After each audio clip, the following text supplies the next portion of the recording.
Alright folks, welcome back. Game number 1 in a brand new best of 3 for the DreamHack Tours Qualifier. It's also known as the WCS Spring Championship.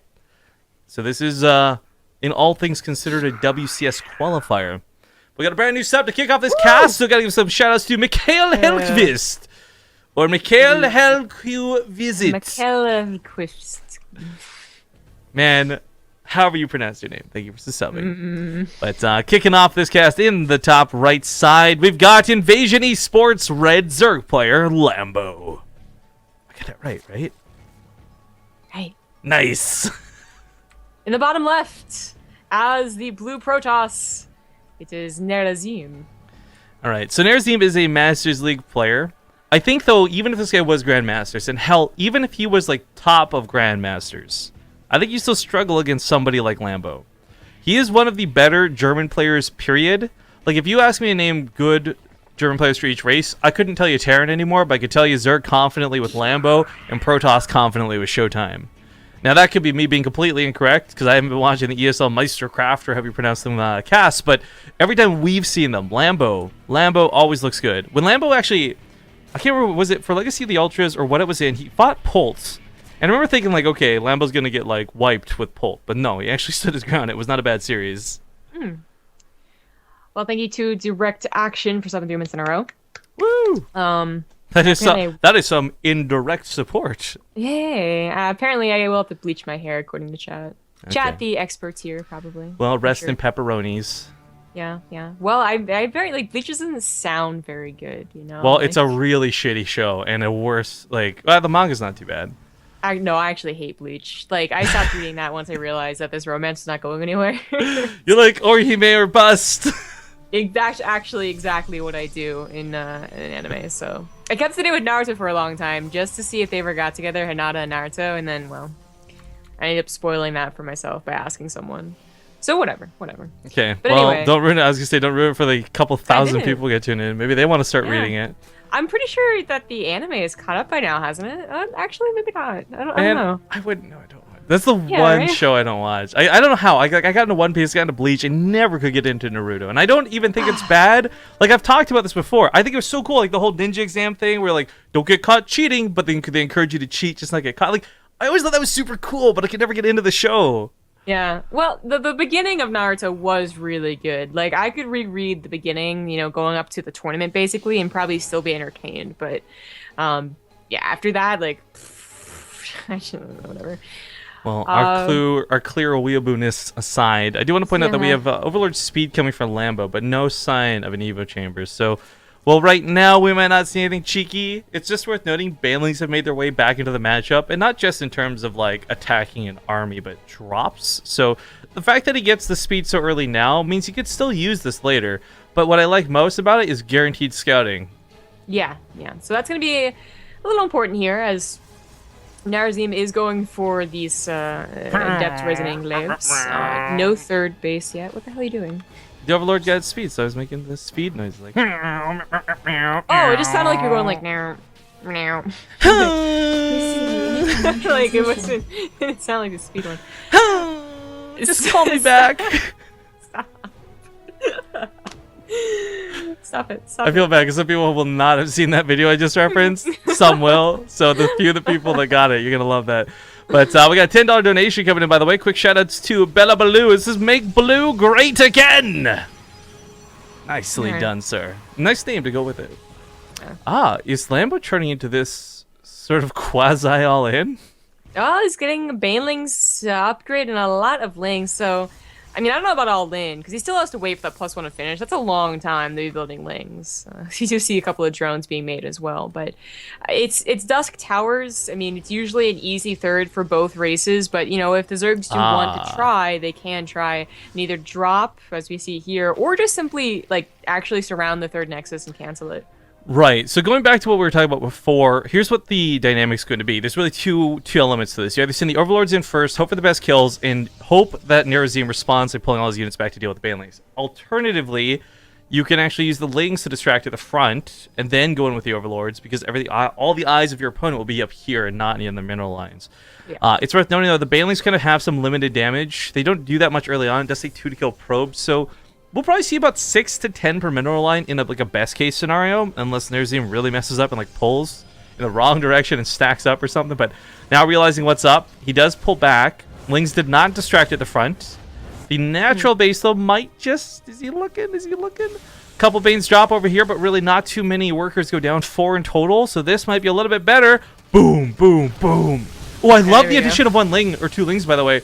Like, the fact that you know there's going to be a bunch of probes in one-shot range, this guarantees a few more kills. So Lambo, intentional or not, works out really well. He gets 17 kills for it. Nice. So that second drop was much, much better, but it still was unideal, I think, for Lambo. It's just that it was not an all-in. He's droning, he's getting a lair, he's still waiting on the +1 melee to go in with these Lings, and a 4th base is also on the way. So it sucks, could have done more damage, but the game goes on.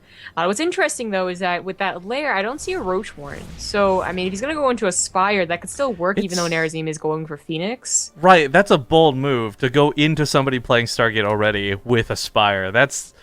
That's asking for trouble. Now, I don't know if Lambo can really assess how much damage he did, because it didn't look that crazy at a glance, but he is up, like, 34 workers right now. That is pretty good. And that's, I mean, it's pretty good for Lambo. Obviously, Nerazim, he should notice this, but he's just not producing probes. So it's combination those probes killed, plus just, you know, that macro slipping as he tries to micros Phoenix around, and that's pretty bad. Ideally, your saturation on your 3rd is already, you know, done, basically. Yeah. By the way, that direct action guy has some Chinese food right now, and I'm wicked jealous. Ooh. I haven't had Chinese food in like 2 months. Yeah. Stupid diet. When I went that month just eating like the plainest foods ever, I immediately was like, you know what, today's gonna be the day I get Chinese food, like gross, oily Chinese food. And it was delicious in that way, but in other ways, not so much. All right. Well, the Overlord does finish up on this side. It's a little bit low from some damage, but unlike Overseers, they won't get healed up when they transform. Just a small note to make. But there's another dynamic to this game we don't get to often discuss, but I'm always very happy to bring it up because a lot of people don't seem to know that Banelings with +2 weapon upgrades can one-shot probes without any armor. So he's not quite there yet, but if these Baneling drops persist throughout the game, this becomes extremely deadly as time goes on. Like, it literally doubles the damage potential.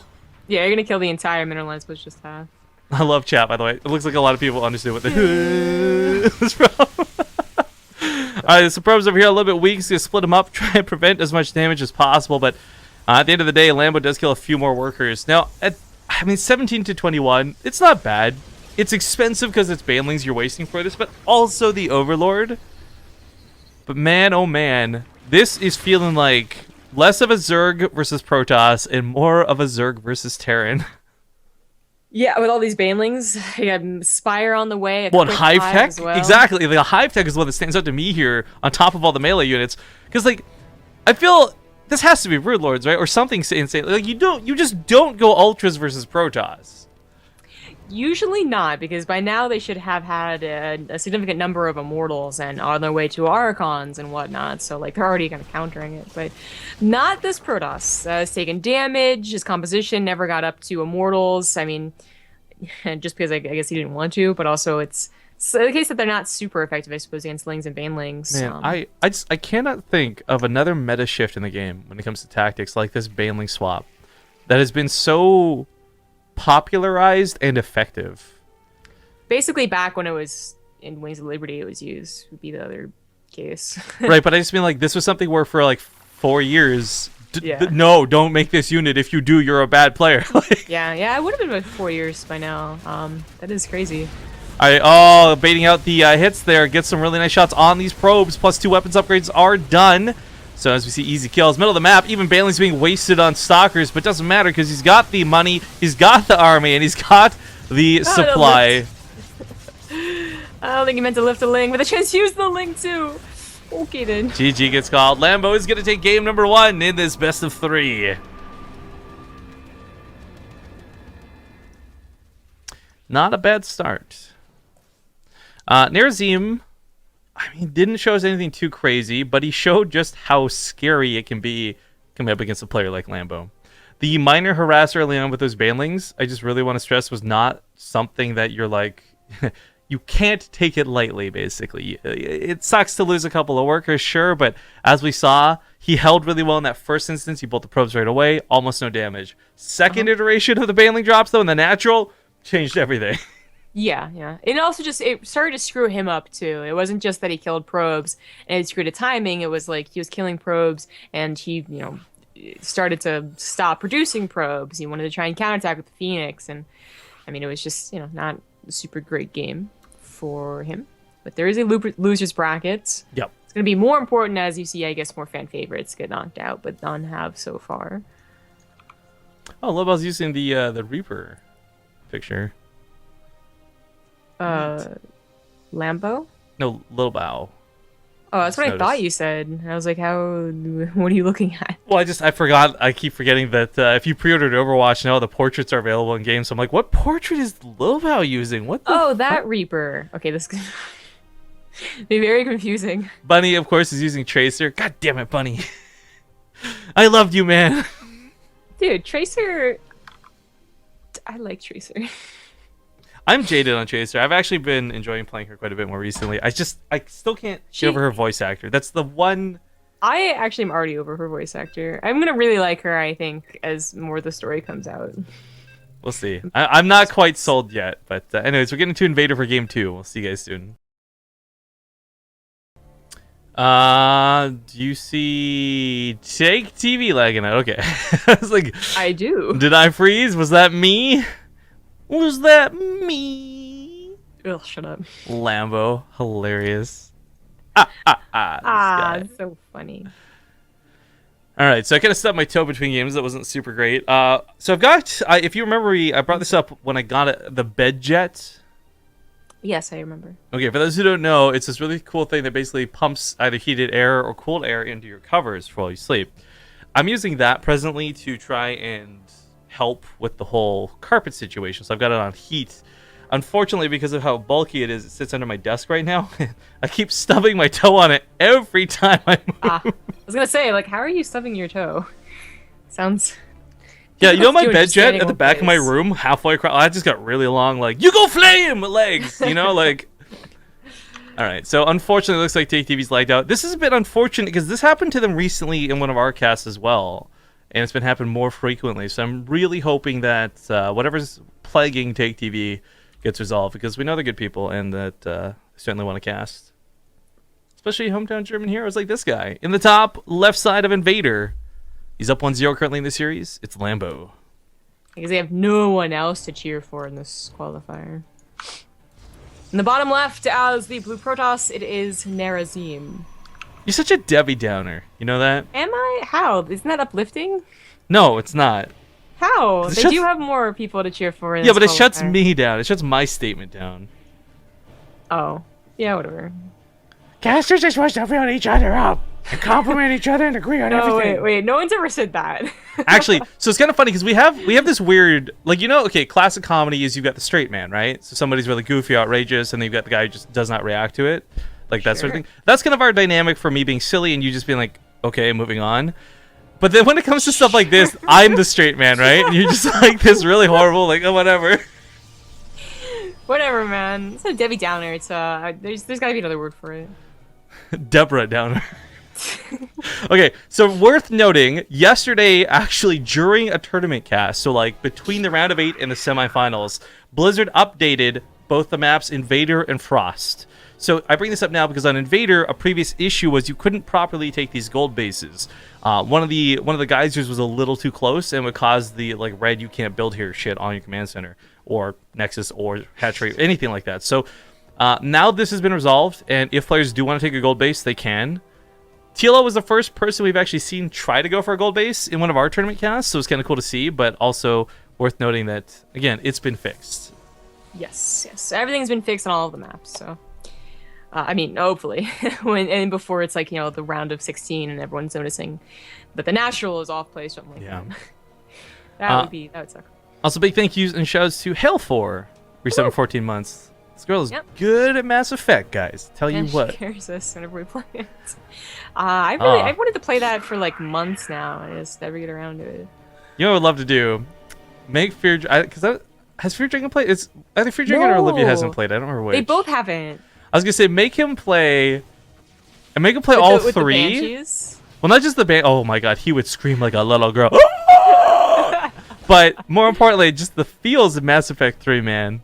Well, I really would love for them to play it all, but it's really hard to convince people to play something that is 3 games long. That's so, a fair point. I just it's so good. Good thing StarCraft's only 2. 3 expansions. All right, so Mark Crown Story sits us up with a 24-month resub. This guy actually recently moved to Canada and lives not too far from me, so shoutouts to him. Oh, okay, stalker. Okay, that or I just met him at a fucking meetup, but calm down. Oh, we also have one of the... Okay, I gotta give this guy a shout out, because I was on a rant about this earlier. Oh, wait, do we have a fight coming? We have a fight coming. It's not going to be a very even one. No, not with the links here. I was going to say really quick, though, I was on a bit of a rant about sites like Oddshot and Rewatch, and these sites that, basically steal highlights and put them up for free, and all that good stuff. DTD StarCraft is the guy who's in charge of SC2 highlights. And from day one, that guy asked, can we use your clips? And I said, yeah. And there's no, money agreement between us. It was so simple. It was so easy. I don't know why other sites don't do this. So he's resubs, and I just want to give him a special shout-out for doing it right on top of this. For not being, a sleazy guy with his site. So super shout-outs. Also, Solil, too, for the 19-month resub. Thank you kindly. Thank you. Nexus, though, in danger of going down. Uh-oh. Yeah. This Nexus actually might, because there are more lings on the way. I don't know if Nerazim's going to have enough production. In fact, oh my god, he may need even more lings. Oh dear. Oh dear. Oh, Jesus. Well, that's bad. We also have a follow-up of a Baneling Nest, and he might not even wait for the +1 this time. He went for the drops last time, bought a lot of, he bought time for that +1 to finish, and then, +2 came along and whatnot. But this time, I think he's just gonna go for Baneling Bust. Why not? There's not really a wall. There's no force fields. He is getting at least 1 Overlord drop somewhere, but it's kind of unnecessary. Just kill the Nexus again. Oh, it's like bait. It's like the sickest bait. I think he just wants the probes to scatter. Clever. I don't think he has any intention of, well, Nerazim's not okay, watching, well, so. yeah. This is like, you're like, oh, I thought my opponent would be better than he is. One of those awkward moments. yeah, like Fear Dragon and Mafia. Yeah. Alright, well, he's not falling for it. The pylon at the front is going to go down. This is going to remove the overcharge. Nexus will likely fall as well. So many lings in play, and let's not forget those Banelings to follow up. We're going to make this even more deadly, as 28 more are on the way. Yeah, there's not much to be done about this. He looks like he's going to make sure that the wall isn't set up, which is probably a good move. So, he could have gotten the Nexus as well, but opens up the floodgates for more lings. Not even waiting for any Banelings. Not really necessary when there's not anything to kill. There's nothing too Baneling on, yeah. Yeah. Nerazim, unfortunately, doesn't really have anything at home that can help with this. He does go for a Warp Prism across the map, which is a bold move. I like the idea that it does draw some of the lings back home, but for the most part, Lambo still got reinforcements up. He's picking up probes, trying to get those pylons down. He needed these gateways for production. In fact, just constantly picking up pylons is scary too, but no focus on the Nexus just yet. Yeah, momentum slowed a little bit with that Warp Prism. So in that case, the Warp Prism was a very good move. But more lings are on the way. +1 is finishing up. And it's still looking quite bad for Nerazim. Alright, well, now those lings that we're seeing at home are coming across the map. The ones that were over here, oddly enough, did get dealt with. And he's left a considerable amount at home to make sure he doesn't get caught off guard by a Warp Prism warp in. It's not about the drops at this point, it's about the potential reinforcements. I love Lambo's mentality going into this, but he is playing it significantly safer than necessary, which doesn't happen often, but as we see, he shuts this down. Loss is very minimal. Nexus gonna die once again. Trying to build a probe. Wishful thinking. GG. There you go. Alright. Alright, congratulations to Lambo, who will take his, and our, I guess, first best of 3 today. Yeah. Woo! Woohoo. So, I know a lot of people have been suggesting this for the past week, but what would it take to have you dye your mustache the same color as my hair? Can you even dye mustaches, man? I don't know. So that's what I was wondering, okay? At a point in the cast, I actually just started giggling and muted my mic because I imagine you walking into the salon with me and then asking, so by the way, I would like a mustache. If you got any extra bleach when you're done with her. So I was actually going to comment though real quick. Brackets starting to get some good matchups, and I'm seeing either Xanster versus what is likely Wellmoo in round 4, or Euthermal versus either Minimath or Chubbs. Both look like really fantastic matches. Lambo will play against what's possibly Braddock as well. That could be cool to see. I don't know, but we're going to go to an ad break, and we'll try and figure out what we're casting next. So don't disappear on us, guys. We'll be back soon.